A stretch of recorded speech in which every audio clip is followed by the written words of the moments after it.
48 घंटे में ईरान ने लिया बदला।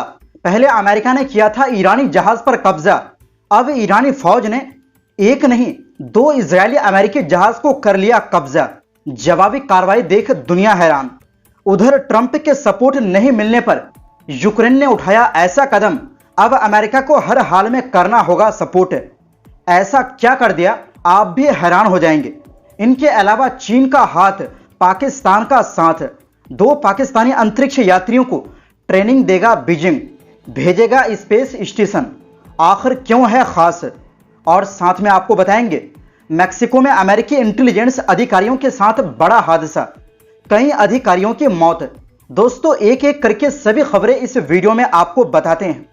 खबरें काफी इंपॉर्टेंट है। दोस्तों ईरान एक ऐसा देश बन चुका है जो लगातार दुनिया को अपनी ताकत दिखा रहा है। उसका मुकाबला किसी छोटे मोटे देश से नहीं बल्कि खुद को सुपर पावर कहने वाला अमेरिका से हो रहा है। आपको याद होगा कुछ दिन पहले समुद्र में अमेरिकी नौसेना ने ईरान से जुड़े एक जहाज को अपने कब्जे में ले लिया था, जिसके बाद ईरान काफी गुस्से में था और मौके की तलाश में था कि कब जवाब दिया जाए।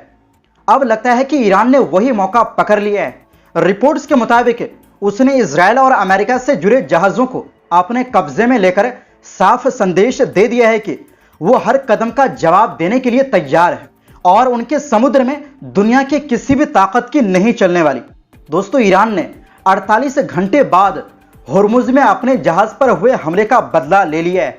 ईरान की इस्लामिक रेवोल्यूशनरी गार्ड IRGC ने होर्मुज में अमेरिका और इजरायल से जुड़े 2 जहाजों को हमला कर उसे अपने कंट्रोल में ले लिया है।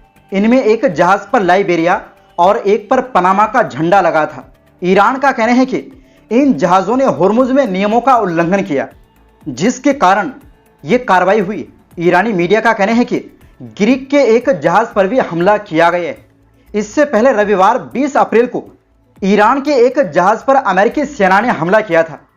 हमले के बाद अमेरिकी सेना ने इस जहाज को जब्त कर लिया था।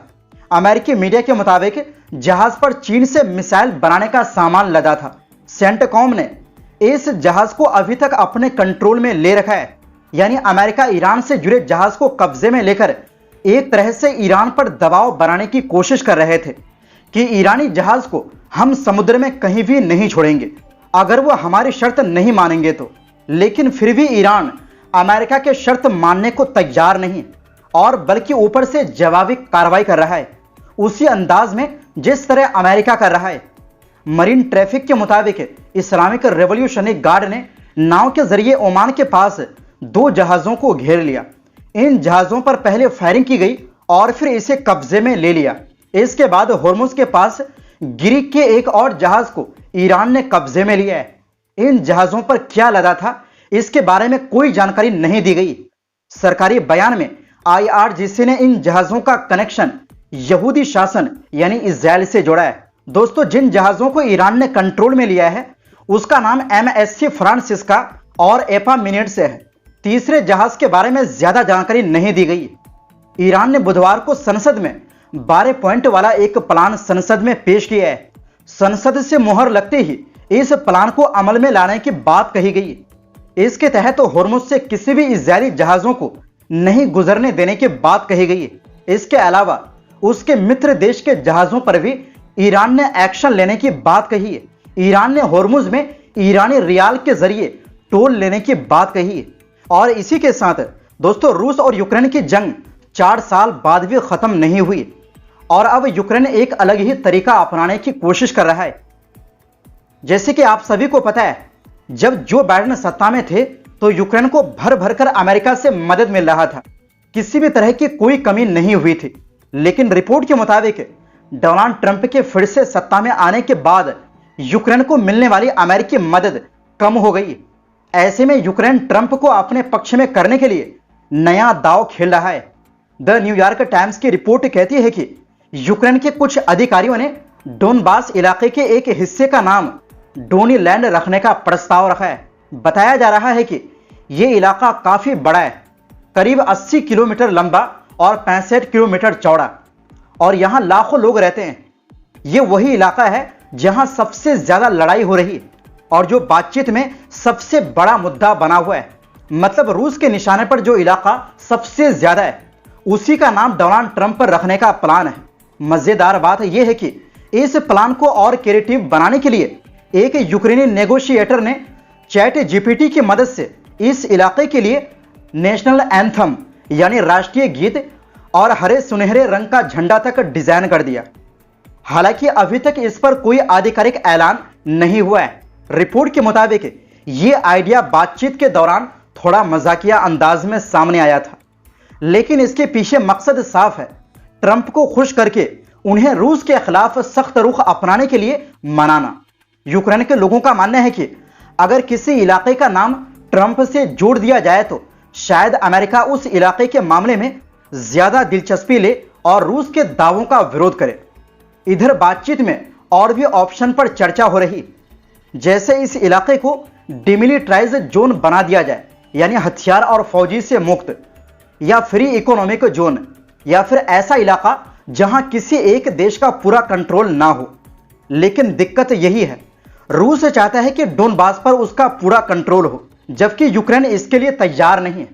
इसी वजह से बातचीत बार बार अटक जाती है। और इसी के साथ दोस्तों अब जमीन के बाद अंतरिक्ष में भी चीन और पाकिस्तान साथ नजर आने लगे हैं। बड़ी खबर यह है कि चीन ने अपने स्पेस प्रोग्राम के लिए 2 पाकिस्तानी लोगों को अंतरिक्ष यात्री के तौर पर चुन लिया है। सरकारी मीडिया सीसीटीवी के मुताबिक मोहम्मद जीशान अली और खुर्रम दाऊद ने सिलेक्शन के कई राउंड पास कर लिए हैं और अब ट्रेनिंग के लिए चीन जाएंगे। अब सबसे बड़ी बात समझो, इनमें से एक को पेलोड स्पेशलिस्ट के रूप में मिशन में भेजा जाएगा। अगर ऐसा होता है तो वो चीन के तियांगोंग स्पेस स्टेशन पर पहुंचने वाला पहला विदेशी अंतरिक्ष यात्री बन जाएगा। और अगर मिशन सफल रहा तो यह पाकिस्तान के लिए भी ऐतिहासिक होगा, क्योंकि पहली बार कोई पाकिस्तानी अंतरिक्ष में जाएगा।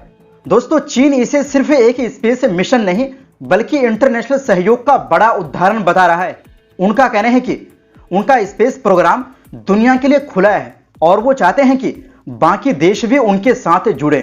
यानी साफ है, चीन अब अंतरिक्ष में भी अपना नेटवर्क बढ़ा रहा है और पाकिस्तान उसके साथ कदम से कदम मिला रहा है। असल में यह सब अचानक नहीं हुआ।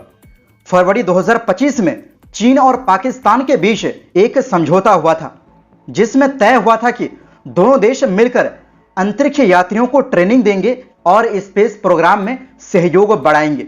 अब उसी समझौते का रिजल्ट सामने आ रहा है। और इसी के साथ दोस्तों मैक्सिको में एक ड्रग कार्टेल के खिलाफ कार्रवाई कर लौट रही अमेरिकी अधिकारियों की टीम की गाड़ी हादसे का शिकार हो गई। इस दुर्घटना में 2 अमेरिकी अधिकारियों और 2 मैक्सिकन जांचकर्ताओं की मौत हो गई। मामले से जुड़े लोगों के मुताबिक मारे गए अमेरिकी अधिकारी अमेरिकी इंटेलिजेंस एजेंसियां CIA से जुड़े थे। हालांकि पहले अमेरिकी दूतावास ने उन्हें सिर्फ एम्बेसी स्टाफ बताया था। इस ऑपरेशन में अमेरिका की भूमिका को लेकर अमेरिका और मैक्सिको के बयानों में फर्क सामने आया है। मैक्सिको के राष्ट्रपति क्लाउडिया शिनबॉम ने संयुक्त ऑपरेशन की बात से इनकार किया, जबकि स्थानीय अधिकारियों ने पहले इसे साझा कार्रवाई बताया था।